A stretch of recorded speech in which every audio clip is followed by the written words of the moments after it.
This is the London Fintech Podcast, brought to you by your host, Mike Ballerman, bridging the worlds of suits and t-shirts, of finance and technology, bringing you insights, stories, and inspiration from the golden age of opportunity and innovation happening in London right now.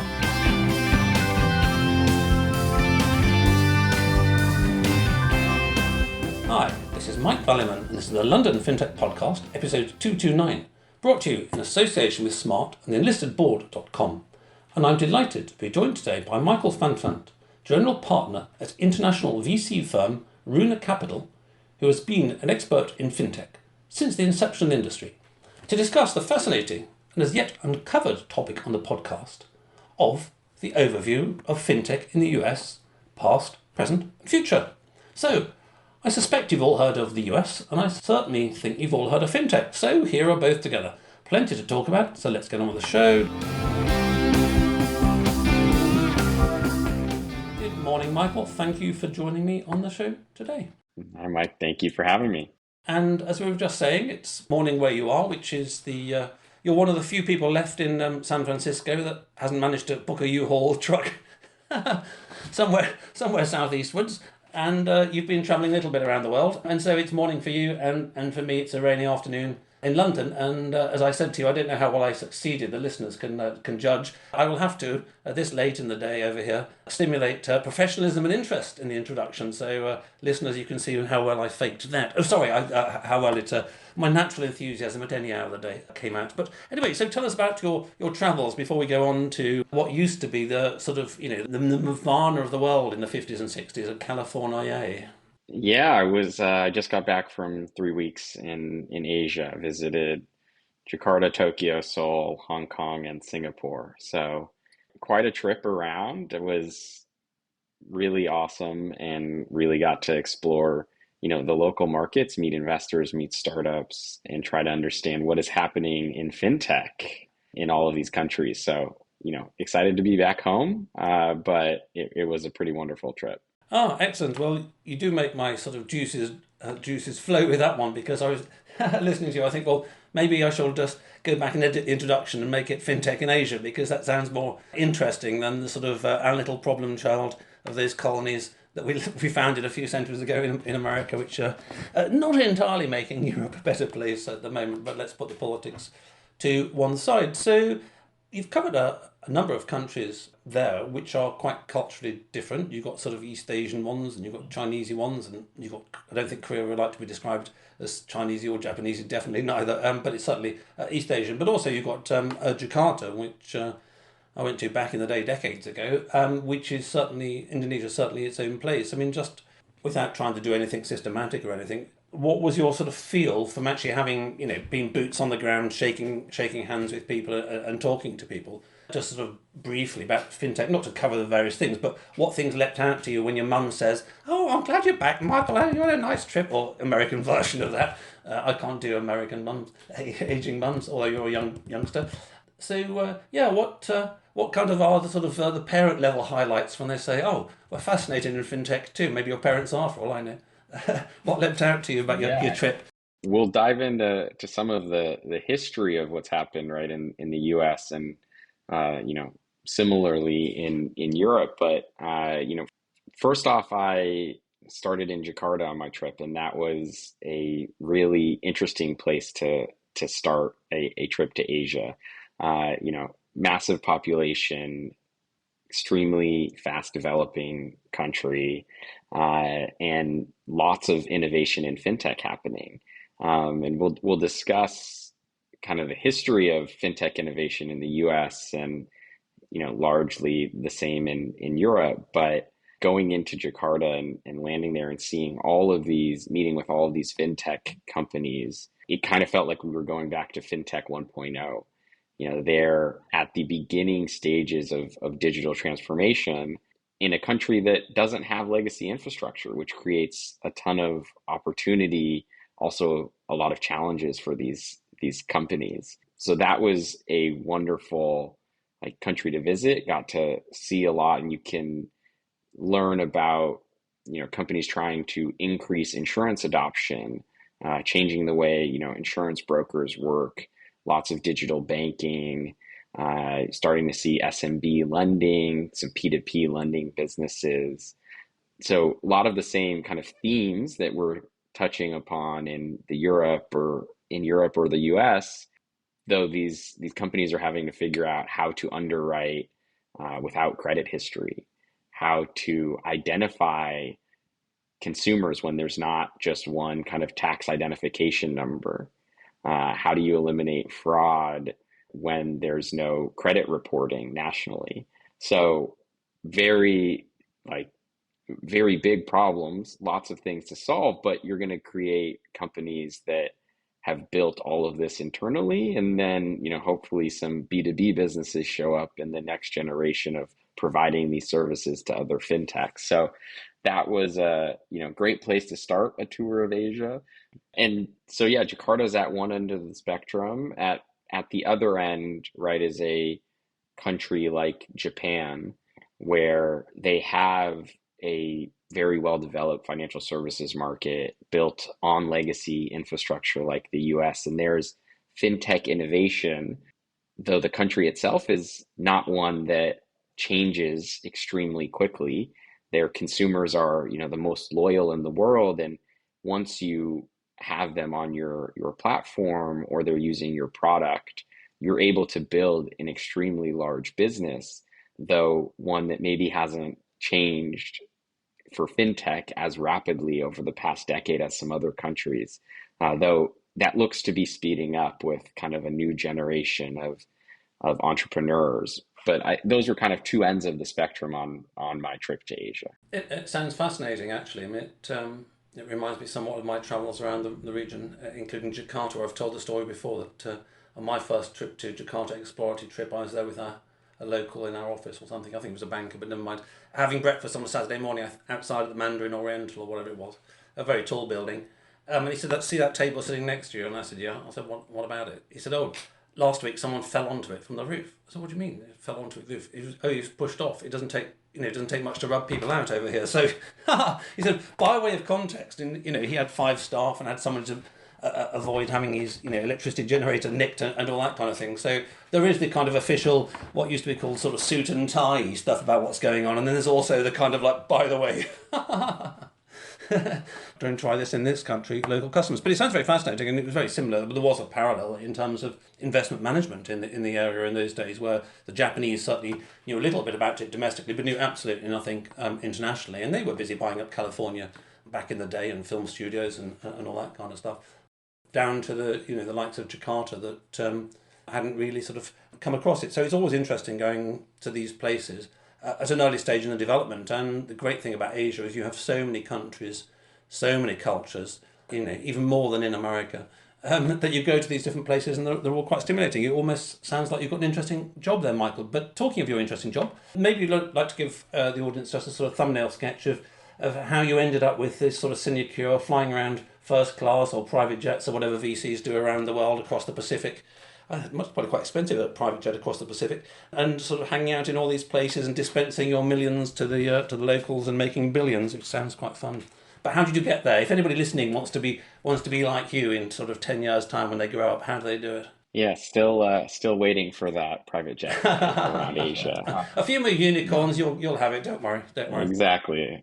Economy flights are less fun, but for me, I've been a VC with Runa, an investor for almost 6 years now, mostly focused on the US, though we do a lot of Europe as well. It's been an awesome journey. I think you learn a lot about how to build a company sitting on this side of the table, which is very interesting for me because before coming to Runa, I was an entrepreneur myself. I started a fintech company that's based in New York. It's called Octane Lending. I was one of our co-founders and did a lot of our early go-to-market. So Octane is a lender in the power sports space. We partner with motorcycle manufacturers and lend money to consumers on their behalf through the dealership network. So was a fintech entrepreneur. That was kind of the start to my entrepreneurial journey and understanding a little bit more about VC. And before that, worked at Capital One in corporate strategy as well. So I spent my whole career in financial services in some way, shape, or form. Ah, excellent. And you're clearly a fast learner because having been a founder, you must have been sitting at your board tables, working day and night really hard, and there's sort of some up and coming, mid-ranking VC on the other side of the table, and all they do is give you a good kicking and say, oh, you missed your KPIs by 1% last month and blah, blah, blah. And you thought, well, blimey, now I founded this one, why don't I just take the easy route forward and just go and sort of turn up and add value to founders? Your mileage you may differ, but actually we have had, in fact, you didn't quite hold the record because there was a guest on before who'd been private equity and then VC and then a founder. So actually he'd gone the opposite journey. Anyway, teasing you apart, but it is always interesting seeing things, I mean, literally from different positions around the table, whether it's the chairman, whether it's the founder, whether it's the VC, whether it's an angel, all that kind of stuff, because it does help one build up not just the sort of logical, school exam-y stuff or MBA stuff, chapter so-and-so on capital raising, chapter so-and-so on realisation, yeah, right, okay, that's all fine. But also it just builds up the kind of the human being-y angle, like what does it feel like to be a founder? What do you actually worry about? What do you wake up at 4 o'clock in the morning rather than the spreadsheety stuff? And equally for the VC, you sit there as a founder thinking, God, that VC's job, that's really easy. I could do that. And you go and do it and think, yeah, actually, there are some bits I didn't realise, actually, which are less appealing to it. Anyway, talking about America, I shall not tease you anymore about Californication and other Red Hot Chili Pepper albums, which were quite seminal and forward-looking in the circumstances. But going back to the history of fintech in the US, fintech is a very silly word. Some people use it simply still even to this day to mean technology and banks. And they say, oh, yes, we've had fintech since the 1960s. Yeah, well, okay. We've had computers in banks. Yeah, right, okay. And there's been a whole history of that. But maybe just let us know from a US domestic perspective, when, as it were, you personally became aware of the word fintech and what it meant at the time. You've got this strange phenomenon, I think, around the world now where, in my terms, you've got new providers of financial services to individuals or to companies, B2C and B2B, just financial services providers. And then you've got a completely different type of company. And of course, this is just a simple black and white picture. There's nuances in the middle. But you've got another kind of company, which is just a rebranded IT company, because when 25 years ago you say, oh, we sell IT to banks, you'd never get a girlfriend or boyfriend, and well, then mainly there were sort of nerdy blokes doing sort of COBOL programming and that kind of stuff. Whereas what with the .com and all that, they rebranded themselves as tech, and suddenly that's cool, and they get girlfriends, and then the two get lumped together in fintech. But anyway, that's just a super high level thumbnail from a London perspective. But just tell us about the word and when you became aware of it in the States, and this sort of the early days, and then some of the main roots of how it's developed over there. Yeah, I think you made a great point on, computers in banks really being some of the game-changing innovations from the 1960s. The word fintech for me, I'm not sure I had heard it much before 2008, but the, financial crisis there really changed the way the world thought about banking. There was, lack of trust in the financial ecosystem in the US, definitely, but across the globe. And these, historic traditional institutions all of a sudden didn't seem so safe to people. They seemed maybe old, not tech enough, and lacked that kind of digital savviness. And people and companies and founders were more willing to take a look at some of these old types of institutions, products, services, and try to find a better way to do it. For me, I do think that the origin of fintech is actually, back in the 1800s and 1900s. Double entry bookkeeping. It's the laying of kind of like the first transatlantic cable that allowed, Morse code communication between Europe, UK, US, the ability to actually telegram or wire money with Western Union. Some of these first innovations that were extremely technically advanced for the time, we look back and, don't use many of them anymore. Or, the first credit card with Diners Club in the 1950s. Some of these early innovations that were incredibly transformative and kind of laid the groundwork for what we see as fintech today, right? That's kind of the pre-1950s and the 1960s. You mentioned it, computers, right? The ATM, NASDAQ was founded in the 70s, digital stock exchange, right? And in the 1990s, we started to see, digital banking with the rise of the personal computer and the internet, the ability to send money or log into your bank account online, PayPal, and payments in the kind of late 1990s, early 2000s. And that's a lot of what technology was. It was technology for banking. There weren't kind of, maybe Capital One, as from my experience, right? It's one of the youngest large banks in the US, started in 1994 as a credit card company, with their innovation being they could offer risk-based pricing to consumers, not give everybody the same rate for a credit card, which, it sounds like a duh moment today to us, but back then was not common. So I think those are some of the innovations that laid the groundwork for what we've seen more recently.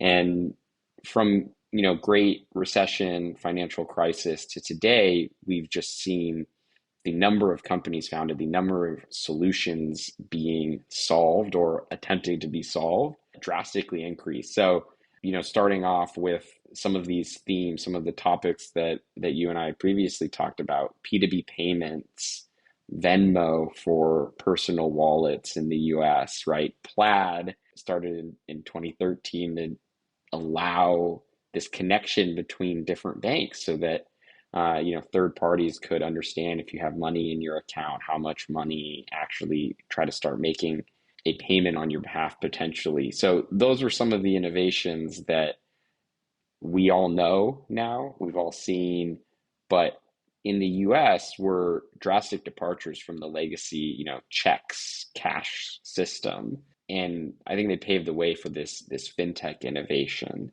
for sure. Yeah, I'm just pressing pause at that point. My half-wit aside, maybe it is worth just touching on one of the two bizarre characteristics of the States from a financial perspective, of which writing of checks carried on much longer than it did even in backwards places like London. So that's one kind of eccentricity. Another perhaps is the whole equity crowdfunding thing, which never really took off there in the same way as it did in London, or at least had lots of hiccups. And then I'm thinking of when Jay Bregman from Thimble was on a podcast from New York. He was saying that he thought at the time, I think it was a couple of years ago, that New York was going in the right direction. I hope he's right, not from what I see on Twitter itself, but anyway, those are different things. But he was emphasising the fact that from an insurtech perspective, the US ain't one country, or it might be one country, but actually more relevantly to them, it's 52 states. And you go to your 47th state and they say, hello, who are you? And you say, oh, we're a US insurtech. You go, yeah, right, but have you ever been to our state? No. Okay, start at the beginning, go to the beginning of the queue, fill in all the forms, and so you've got these kind of odd things, which in some ways are even worse than places that you Americans look down on, like Europe as being, oh, it's just backwards over there and all these kind of things. So America's always had this bizarre, I'm just thinking of a random example. You've got the Amish on one hand, and then you've got sort of the porn industry in California in the same country. And it's almost the same thing with financial services. So you had PayPal, but most people were still just writing checks. So what is it about this curious sort of paradox about the States from the sort of fintech EFS perspective? Yeah, I wonder how we start this. I mean, is it, for example, one thing that's sort of slightly in my mind, and it's very relevant at the moment with the federal state getting ever more power to the centre, and while you're away, the example of Texas and some others passing bills to potentially make gold-backed currencies legal tender in their areas, that there's a certain degree to which that the kind of civil war that you guys had, just purely from a governance perspective, not from all the other perspectives, but purely from the governance perspective, the confederation versus the federation thing was never entirely solved. To a certain degree, it's federal, but to a certain degree, it's per state. It's confederal. Like, Switzerland is pretty confederal. Confederation Helvétique, the CH thing on the license plates over there, and maybe just coming at that as a potential model.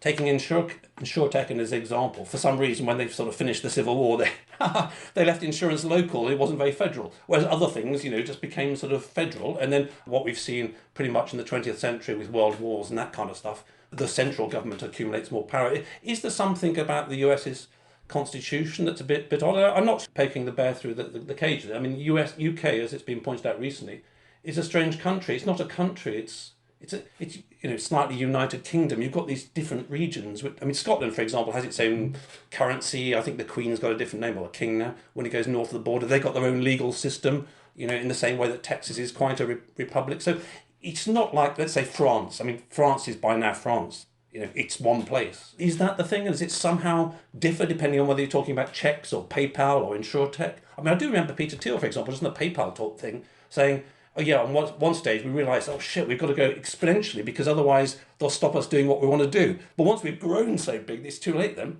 Yeah, I mean, you're hitting on some unique points about regulation in the United States, right? We have federal regulation and we have state regulation. Sometimes different versions of regulation on the same topic. Sometimes they act harmoniously. And as a fintech in the US, you have to understand both. From a consumer perspective, largely, the market acts pretty homogeneously. You may get faster adoption in one area, slower adoption in another, but that's true of all markets. I think you mentioned our governance structure. Some of what, they got right at the founding of the Constitution was interstate commerce and the ability to effectively have free trade between all of the states. And I think in that way, a lot of the country acts very homogeneously. Obviously, from a regulatory landscape, if you're an insurtech or a lender, you want to offer financial services, you may need a federal license, you may need state licenses in each state and have to go about getting them. In a lot of instances, though, getting a state license is easier than getting a federal license. There's, relatively clear processes, relatively clear rules, and it's not onerously expensive.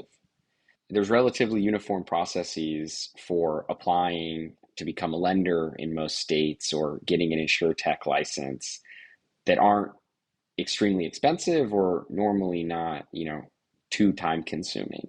So that I think is good from a regulatory landscape for fintechs. You mentioned incorrectly, right? Places like the EU where you're able to get open banking uniformly passed is great for consumers. It's great for fintechs.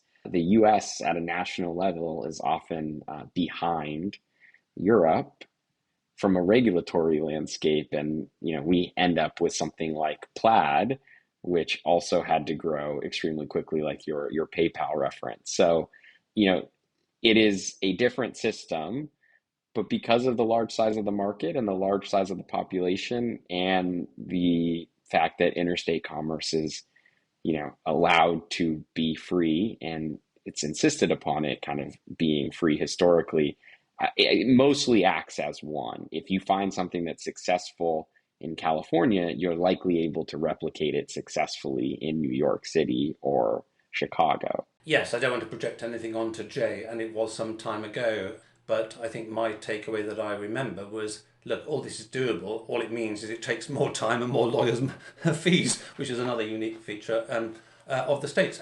So just before we go on to some of the verticals, because I suspect that what we're talking about here will impact, for example, the rate of adoption of insurtech across the 52 states versus the rate of adoption of P2P versus like equity crowdfunding and payments and these other things. You will see differential progresses, not because founders in payments are better or anything like that. It's just, it's the way it works. What are the geographic hubs of relevance? I mean, you've obviously got the West Coast, San Francisco stuff. You've got quite a few banks in New York. I've heard of New York, Austin, Texas. I mean, if you had to say there are 5 places that you can go off and be a founder or be a dev in the States in fintech, what would the main 5 be? We're seeing it just more and more spread out. Any major city is starting to produce, payments businesses, B2B SaaS businesses with a payment angle.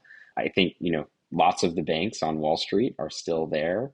The stock exchanges. Fewer than when you set off for Asia, but that's another story. We'll get on to the future. Yeah, lots of hedge fund movement of money, lending. New York is still and continues to be a hub for a lot of those institutions. So it's a great place to start a business. We started ours there. And on the flip side, a lot of the infrastructure B2B SaaS companies, Plaid, some of these other businesses have been founded in San Francisco, where there is, lots of sales go-to-market talent for those types of companies. That being said, we're seeing companies all over. We've got some founders in Austin, Texas, and we're continually seeing fintech businesses pop up all over the country. So we've seen it democratize a bit, where historically it was probably, San Francisco, New York. COVID may have changed that a bit for the US. Oh, excellent. I'm very pleased to hear that, because I've probably got some books in my bookshelf if I turn around from about 20 years ago on like the laptop lifestyle, and the hypothesis 20 years ago was, because the internet and laptops, you can just sit on the beach in Bali and it doesn't really matter. And because property is so expensive in these sort of places like New York and London, people won't do it there. But certainly just purely from a London perspective, it's got more and more insane. More and more people have squashed into London to try and do it in a smaller space. Salaries have gone up. Housing prices are completely out of control for a whole bunch of reasons. And off the top of my head, sorry to anybody who lives in Bristol, I haven't heard of much fintech in Bristol or in Cornwall, or so it is good if we're getting this diversification. So moving on to some of the key verticals, one which I think, going back to UK-US mutual teasing, what I thought was an archetypal example was that the UK invented peer-to-peer, and then the US totally professionalised it, and Lending Club launched on the stock exchange and was a billion times greater. And now, as I'm sure you know, Zopa, who invented peer-to-peer, 20 years later have given it up, a story we covered on the show last year. And over here, Zopa was very early, but as you know, about 2010, 2012, Rate Setter, Funding Circle, which listed, and share price hasn't entirely gone up since, came along, and it was a great premise. It was a great hope for the future that we'd cut out these banks after 2008 and all that kind of stuff, and it didn't work really, and they sort of all slightly disappeared.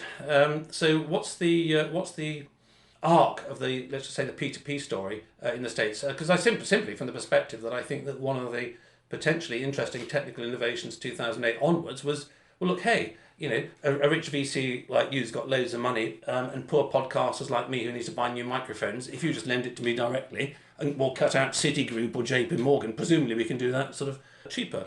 Which missed out two things really. One, which is that banks can create money out of thin air, which rather helps if you create the product. And let's say I'm a gold miner and I can create gold out of thin air. That will definitely help my profitability.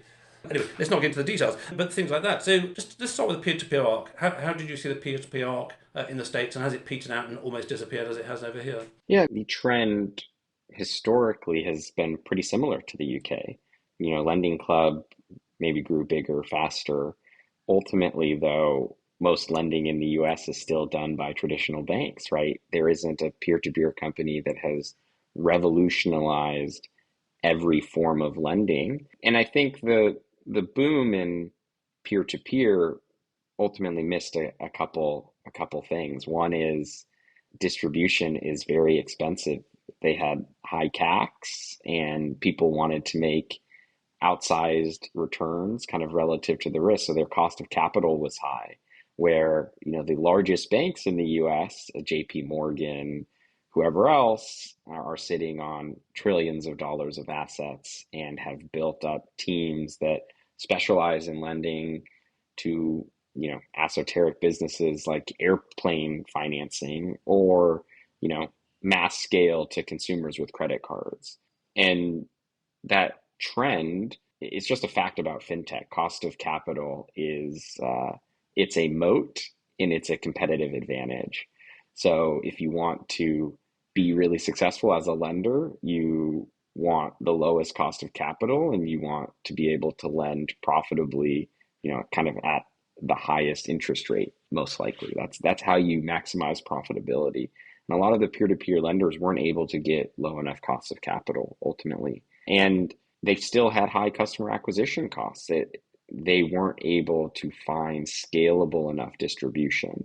So I don't think the model is totally broken, but if you can't solve those two problems, it's going to be hard to build a really big lending business. Yes, quite. And added to all that, as I say, they take £1 in, and a bank creates £9 out of thin air, which gives them quite an advantage on the other side. And an example with Zopa was that they were never ever the cheapest place to borrow money. They just tried to give better service. So moving on from the remarkably similar arcs of peer-to-peer, another problem, of course, was cross-selling. Like, you go to Zopa, you get a car loan, great, you paid your car loan off, that's it. So the cost of customer acquisition had to be swallowed up by one transaction, which may have been one transaction for 10 years, as opposed to, I don't know, you go to a full service bank, they've got all sorts of stuff they can do for you. Okay, so that's peer to peer. Maybe just like leaping around and going to the other sort of great hope for the future is sort of this huge fintech FS innovation, one of which is peer to peer. The other, which is this thing which I've never entirely believed in. I've always hoped it would have done better than it did. I've always been a big skeptic, and sad to say I've generally been true on this one so far. I'd like not to have been. Is the whole crypto world and getting into politics and federal and the state and all this complicated thing.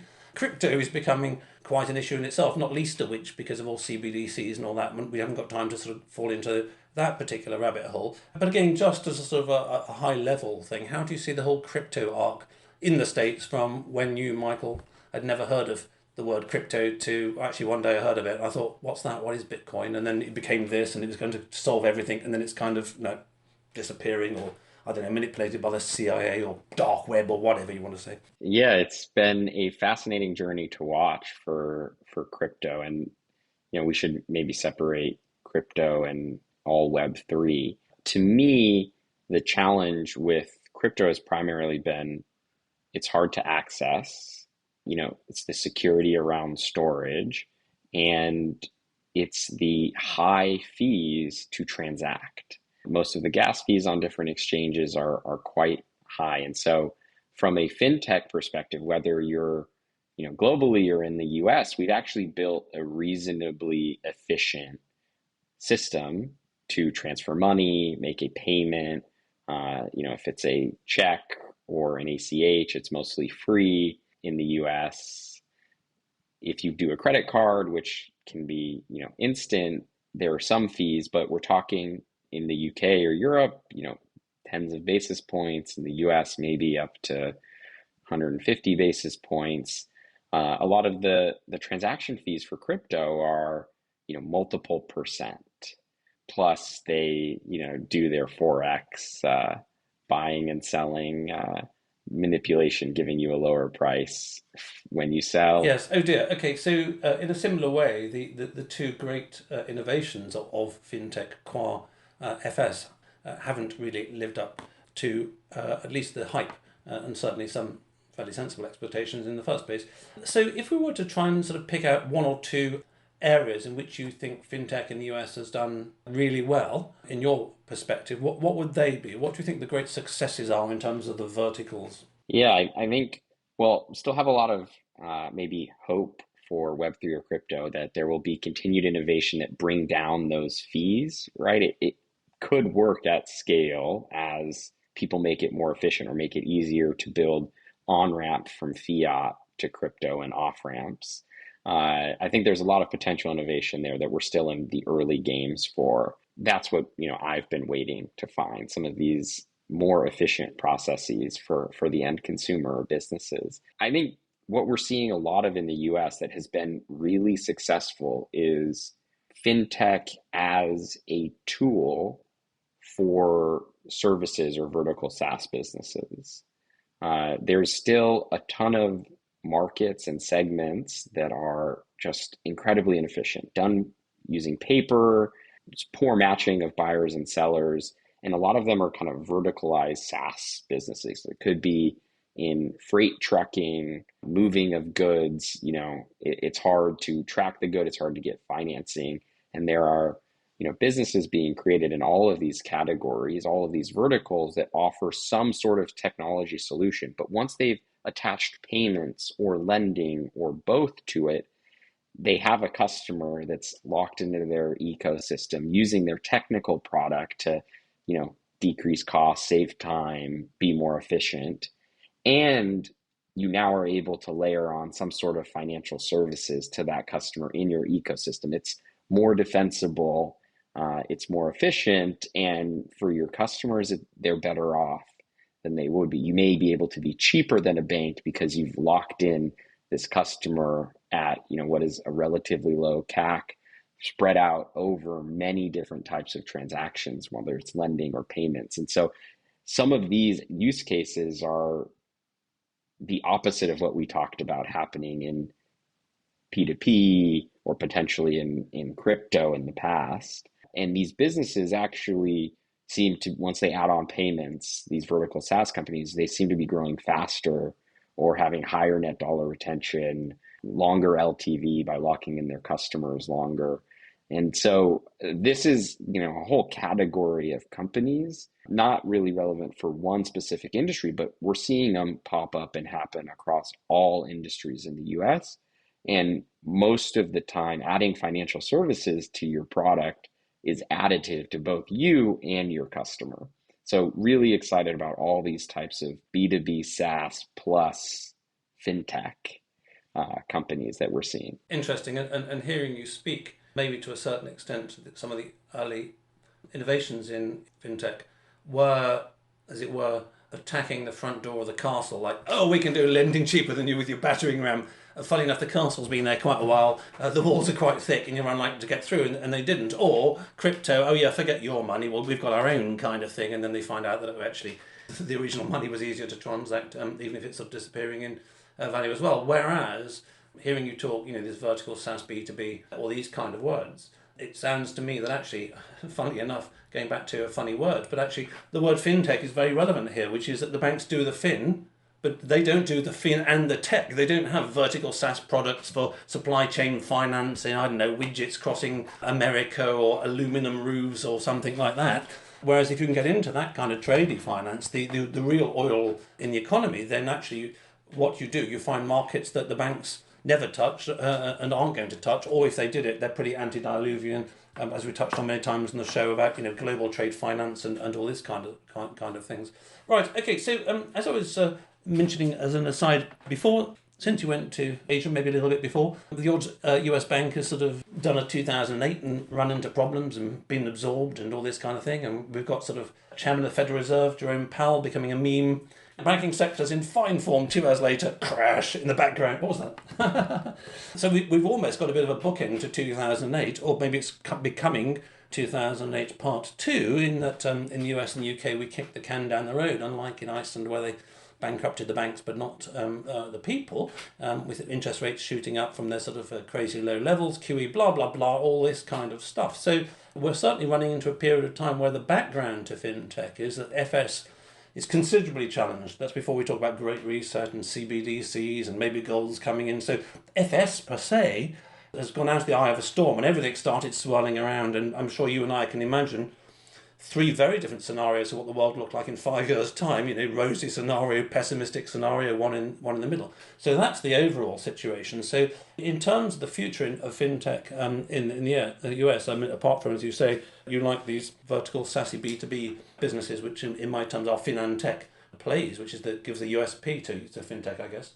How are you seeing the future? I mean, I would have thought that from a VC perspective or from any investment perspective, it's a pretty challenging environment to be investing in the next few years. I mean, having been a global head of a fund management business in the past myself, it's quite nice to be investing in the right types of climate. To be like sailing when it's sunny and you've got the gins and tonics out there and the sun's going down, it's all peaceful. That's really nice sailing. But when there's a sort of 40 knot gales and your mast is breaking, that's less fun. So as usual, given a caricature of a spectrum there, but where do you think we are along that spectrum? There's clearly a lot of tensions, and it can't be that easy for you guys and for every other VC in the States in fintech investing right now, because you don't know what the macro will be over the next few years, surely. Yeah, it's definitely an interesting time in the US and globally. I think historically as a VC, the best times to invest are when other people are not investing. The best time to start a fintech business was right after the Great Recession. And we saw, all of them from Plaid to Venmo to others. And, we have to keep that as investors in the back of our mind, that we want to be investing in the best founders, kind of regardless of what's happening in the cycle. You're completely right that the uncertainty around what is happening at a macro level, I think, is holding a lot of firms, people, LPs back. You don't want to invest a lot of money into a startup and not be able to raise capital 18 months from now. So I think that's why we've seen the slowdown. That being said, there are still amazing companies out there. There are amazing companies that are solving big problems for their customers and growing really quickly, efficiently, right? So, it's no longer growth at all costs. If you're a startup founder, it's how do you grow as fast as possible, as efficiently as possible, and ideally as profitably as possible on a company basis. So those types of businesses that achieve that really fast growing, profitable, control their own destiny. And I think those are the types of businesses that are easiest to invest in for us. If you showed me one of those, we'd be happy to write an investment check. But generally, I think it's going to take another 6, 12 months, maybe it's 18 months. Nobody knows the exact timeline. But once we have a little bit more certainty about the macro level, you'll start seeing investment pick up again. But there are still great businesses that are growing quickly, and we're still excited about those. So we've still been deploying and, plan to continue deploying. Absolutely. And the analogy breaks down. I mean, I was a bond fund manager, and certainly in AAA, AA bonds, there's extremely high correlation between the performance of bond A and bond B. Unless you're a bond fund manager, they do the bloody same. But if you're a bond fund manager, there's exciting differences, of course. And then you can go on to, let's say, the S&P 500 or the FTSE 100, the biggest stocks in the world.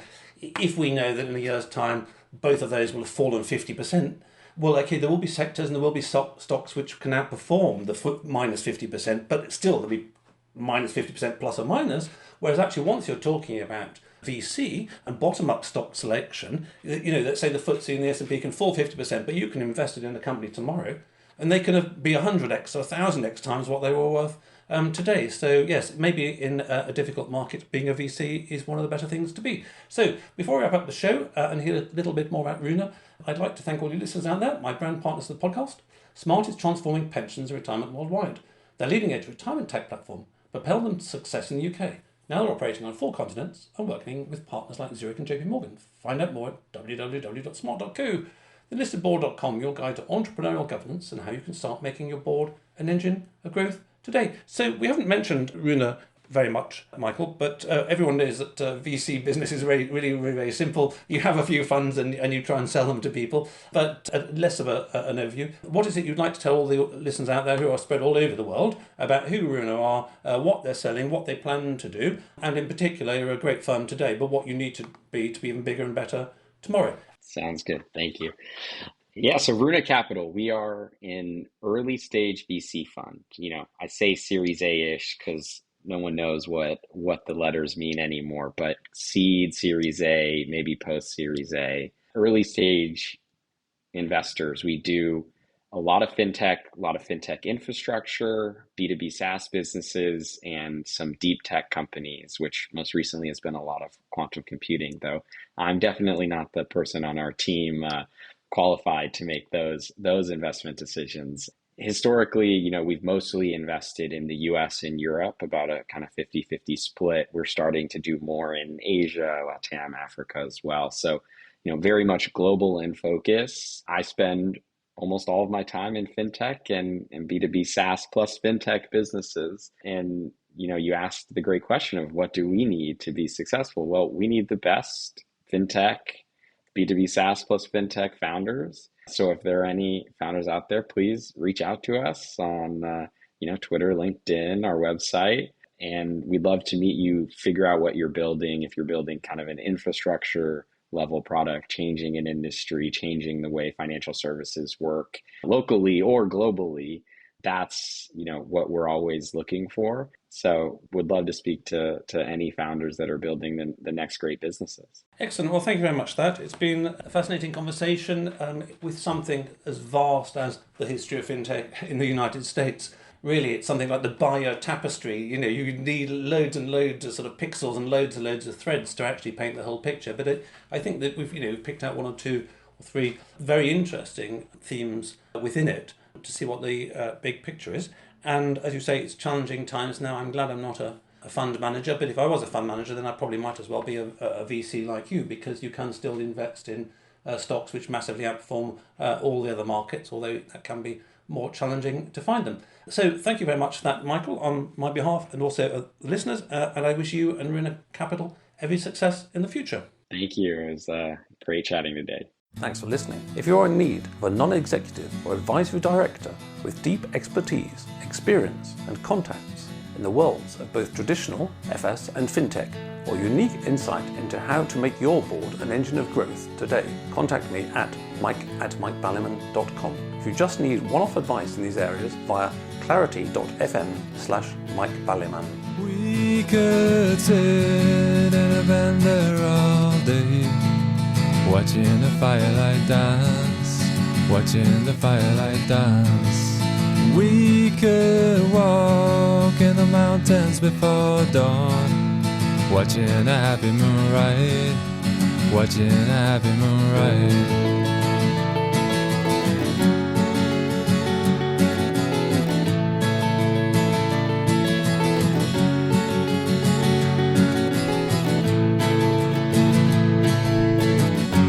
Come away from the city, with the tarmac so dead and the people so sad. Come away from the city, with the faces so grey, with the pain of the everyday.